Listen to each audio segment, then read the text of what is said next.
¿Sabías que la potencia en la derecha de Alcaraz o de Djokovic no está en el brazo, sino en este giro que hacen? En este video te explico cómo hacerlo para aplicarlo a tu derecha. Uno de los errores más comunes que veo en los amateurs cuando la pelota les viene al drive, cuando hicieron el split y les vino al drive, es que simplemente llevan la raqueta atrás con el brazo dominante y este brazo no dominante no hace absolutamente nada. Y eso es lo que hay que cambiar en la clase de hoy. Básicamente, cuando nos viene la pelota al drive hay dos maneras de hacer este giro de hombros. Una vez que nosotros estamos en la posición de espera y caemos del split, ahí vamos a girar los hombros y las caderas. Y la primera opción va a ser separando los dos brazos bien al principio del movimiento. Este movimiento donde separamos las dos manos hacia el costado puede parecer robótico y un poco natural. Hay algunos jugadores que les funciona, pero lo que suele pasar a veces con jugadores amateurs que tratan de separar los brazos demasiado temprano, terminan llevando este brazo muy atrás y de acá tienen una pausa, pierden toda esta inercia de la raqueta y pierden un montón de potencia e irónicamente terminan impactando tarde.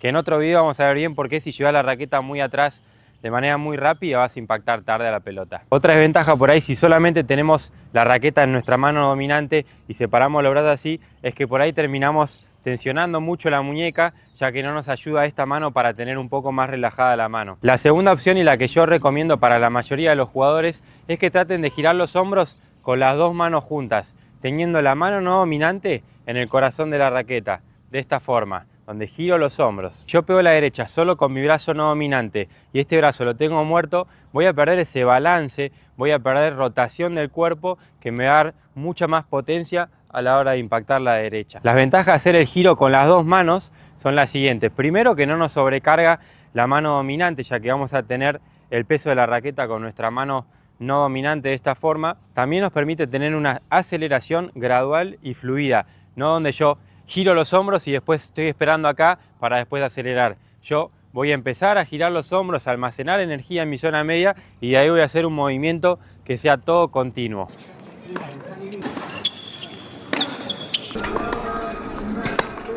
Y otro beneficio muy importante es que evitás usar solamente el brazo para pegar a la derecha y usás todo tu cuerpo para rotar y después impactar la pelota. Y esto también, al tener las dos manos juntas, va a ser muy difícil que hagas un armado muy grande. En cambio, si yo separo las manos así, es probable que después mi raqueta se vaya muy atrás y termine impactando muy tarde a la bola. Si miramos a la mayoría de los profesionales, terminan usando esta segunda opción porque les permite tener un swing más estable, más fluido y más potente.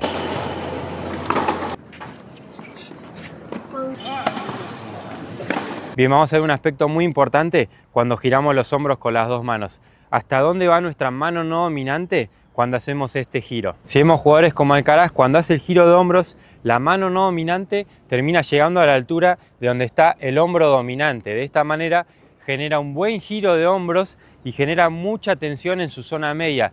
Genera ese torque que después va a utilizar para explotar hacia el impacto y hacer que el brazo acelere mucho más. Otros jugadores, la mano no dominante llega hasta la altura del pecho. ¿Y cuál es la diferencia y cuál recomiendo yo para los jugadores amateurs? Bien, yo recomiendo que lleven la mano no dominante hasta la altura del pecho. Y ahora les explico por qué. Porque si tratan de copiar el estilo de Alcaraz, donde lleva la mano no dominante a la altura del hombro dominante, puede que no tengas esos mismos movimientos rápidos como tiene Alcaraz o otros profesionales y terminen impactando la bola demasiado atrás y tengan muchos problemas para controlar a dónde va su pelota. Si ustedes giran los hombros con la mano a la altura del pecho, igual van a generar ese torque en la zona media, por ahí no tanto como si llevarían la mano no dominante a la altura del hombro, pero va a ser mucho más fácil, mucho más simple poder impactar la pelota adelante suyo y de acá van a poder jugar la pelota donde quieran. En cambio, si impactan muy atrás, las cuerdas se les pueden abrir y van a tener muchos problemas de control y de dirección. Obviamente hay excepciones. Si vos llevas tu mano no dominante hasta la altura del hombro y tenés movimientos rápidos y explosivos para impactar bien adelante, con el hombro dominante por adelante de la línea del no dominante, algo que vamos a explicar en otro video, seguí haciéndolo, no hay problema, pero si no, si sentís que estás tratando de imitar eso y terminás pegando tarde, por ahí es mejor que tu mano no dominante no pase la altura del pecho. Vamos ahora entre la diferencia entre el giro de hombros y el giro de caderas, porque sí, no quiero que peguen una derecha de esta manera donde están totalmente de frente con las puntas de los pies solamente girando el tren superior, sino que también vamos a tener que girar las caderas de esta manera.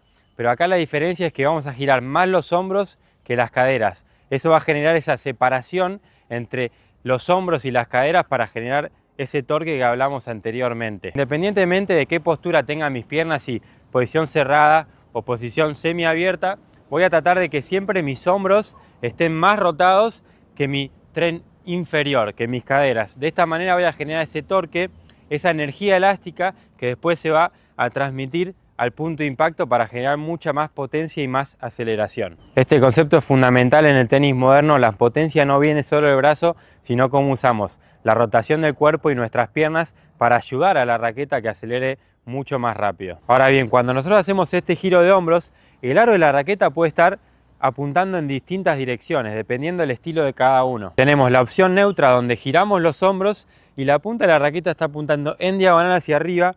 Tengo la muñeca en una posición neutra, no la tengo totalmente extendida, tampoco la tengo flexionada. Entonces giro los hombros y la punta de la raqueta está en diagonal, que es personalmente lo que uso yo para pegar mi derecha.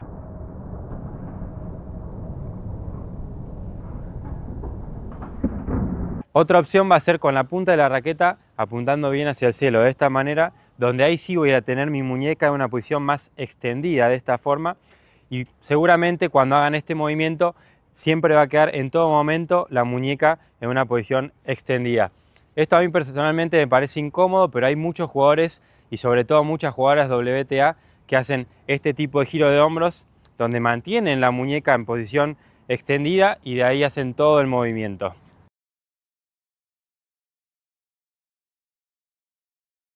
Otra opción que no sé si la recomiendo tanto es de esta manera, donde la punta de la raqueta termina apuntando más hacia el frente. Esto es más como las derechas de nueva generación, donde están de esta forma, y lo que suele pasar es que si giramos los hombros con la punta de la raqueta bien hacia adelante, es que lo más probable es que cuando hagamos el armado y llevemos la raqueta atrás, la raqueta llegue de esta manera, invertida, porque nosotros tenemos que hacer impacto con este lado de las cuerdas, y si nosotros giramos los hombros así, lo más probable es que la raqueta quede del otro lado, como es el caso de Sinner. Este giro de hombros y este armado le va a dar más potencia y más efecto, pero es algo muy difícil que hacer y más en el nivel amateur.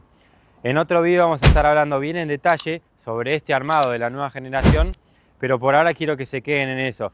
También pueden girar los hombros de esta manera, pero va a ser un poco más difícil y más complejo. Un aspecto clave que por ahí los ayuda a tener más control en su derecha es que cuando giran los hombros traten de que las cuerdas les apunten hacia el alambrado del costado. Esto lo que va a hacer es que cuando lleven la raqueta atrás y hagan el armado, lo más probable es que las cuerdas terminen apuntando hacia el piso, y cuando ustedes hagan la aceleración hacia el impacto, las cuerdas estén apuntando paralelas a la red o levemente hacia abajo, lo cual les va a dar un montón de control en su derecha. Lo que pasa si ustedes giran los hombros y las cuerdas apuntan hacia el frente, es que cuando hagan el armado lo más probable es que las cuerdas apunten hacia el costado en vez de hacia abajo. Y esto está mal, no necesariamente, pero lo que suele pasar con muchos amateurs que hacen este tipo de armado es que cuando aceleran hacia el impacto, las cuerdas se les terminan abriendo, lo cual la pelota se les va muy larga. Al tener las cuerdas más cerradas en el armado, lo más probable es que cuando aceleran, las cuerdas estén más paralelas hacia la red en vez de estar apuntando hacia arriba. Obviamente, si ustedes no tienen ese problema donde el armado es ahí y después impactan con las cuerdas paralelas, no hay problema, pero si les pasa ese error, al hacer este movimiento acá, ya lo van a solucionar. Vamos a la altura y la separación que tenemos en el codo con nuestro cuerpo cuando hacemos este giro de hombros. Lo que yo no quiero es que giren los hombros y les quede el codo muy pegado. Acá van a tener muy poco rango de movimiento, muy poca aceleración para poder impactar la pelota. Y si terminan con el codo muy pegado, lo que suele pasar es que terminan abriéndose las cuerdas hacia el cielo y por ahí después, al impactar la pelota, terminan impactando con las cuerdas un poco hacia arriba y la bola se le va muy alta. ¿Qué tan alto tengo que llevar el codo cuando hago este giro de hombros? Depende un poco de cada jugador. Lo que sí, cuanto más alto lleves el codo, como máximo a la altura del hombro, ya más arriba va a ser súper incómodo, pero si vos llevas el hombro a esta altura, vas a tener más espacio para acelerar hacia la pelota, ya que el codo va a tener todo este rango de movimiento para acelerar, entonces vas a tener mucha más aceleración para impactar la bola. Por lo que suele pasar a veces, si arman tan amplio de esta manera, por ahí tienen problemas para impactar la bola bien adelante. Mi recomendación es que si juegan en superficies más rápidas, por ahí no les conviene llevar el codo tan arriba, porque por más que le dé un poquito más de rango de movimiento para acelerar y más potencia, no van a tener ese tiempo para hacer todo ese armado y van a terminar pegando tarde. Entonces mi recomendación es que traten de encontrar su estilo, qué les resulta más cómodo. Si tener el codo un poco más alto para tener más espacio para acelerar, o si les resulta más cómodo que el codo esté un poquito más bajo y hacer el armado más compacto. Algo que queremos evitar cuando hacemos este movimiento de girar los hombros con los dos brazos juntos es que queremos que sea fluido y que no hayan pausas. Veo que algunos jugadores amateurs quieren marcar este giro de hombro de esta manera y se quedan ahí esperando mucho tiempo y después no les da el tiempo. Están de acá y quieren hacer todo el movimiento apurado y terminan pegando muy tarde.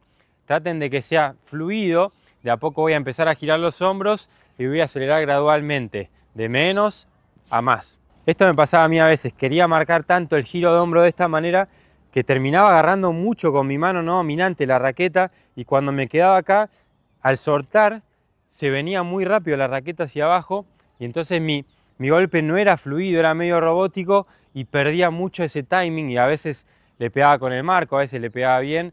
Entonces al hacerlo fluido, no sostener tanto con mi mano no dominante de esta manera, pude tener un armado y un golpe mucho más consistente y más fluido. Si se fijan, Djokovic, Alcaraz o Sinner giran los hombros de esta manera, pero no es que giran así y se quedan esperando la pelota. Esto es algo muy robótico y pierden mucha potencia y mucha fluidez. Entonces empiezo a armar así, giro los hombros y una vez que estoy girando los hombros, ahí hago todo el movimiento.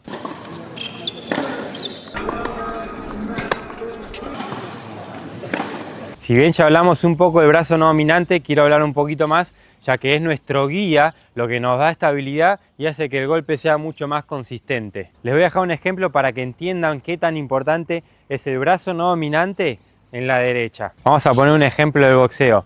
Si ven a cualquier boxeador, ninguno va a pegar una piña de esta manera, donde tienen el brazo no dominante muerto. Esto no le va a dar nada de potencia y van a perder muchísima estabilidad al hacer la piña, es súper incómodo. Y lo mismo pasa con la derecha. Si tu brazo no dominante acompaña, eso te da mucha más estabilidad y te da mucha más aceleración, por lo tanto vas a tener más fuerza para pegar tu derecha. En cambio, si lo dejas muerto el brazo no dominante, vas a perder un montón de estabilidad y un montón de potencia. Este video te está ayudando, no dudes en suscribirte que es gratis y a mí me motiva a seguir subiendo videos para ustedes. Bien, ahora sí vamos a ir a ejercicios prácticos para que practiquen este giro de hombros. Y el primer ejercicio es muy simple, van a estar de esta manera y simplemente van a imaginar que tienen que saludar a una persona que está al costado suyo sin moverse con las piernas de esta manera.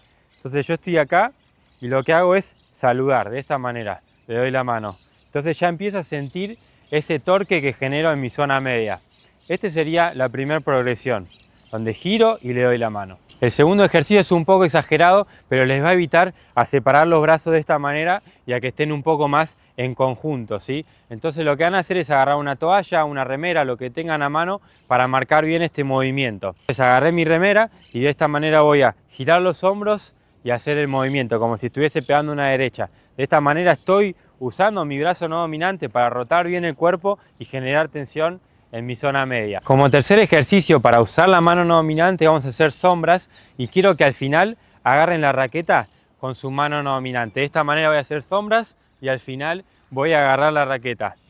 Entonces mi brazo no dominante no está acá muerto, sino que giro los hombros con las dos manos juntas y después termino agarrando la raqueta bien al costado. No quiero que la agarren acá porque ahí no van a terminar el golpe, sino que una vez que terminan el golpe, ahí agarran. Para resumir, tenemos que tener los dos brazos hacia el costado de esta forma, tratando de mantener el brazo no dominante en el corazón de la raqueta si es posible, tener un espacio entre el codo y nuestro cuerpo y girar más los hombros que nuestras caderas, así generamos esa separación entre hombros y caderas. Y trata de hacer el giro y todo el golpe fluido sin ninguna pausa, para no perder esa potencia, esa inercia que generamos con la raqueta donde nunca frena. Si aplicás todo esto, tu derecha va a ganar estabilidad, potencia y mucho control. Con eso tendrías un buen giro de hombros para tu derecha. Y si querés seguir mejorando este golpe, te dejo 2 videos para que vayas a verlos y lo mejores hoy mismo. Gracias por ver el video y te veo en la próxima.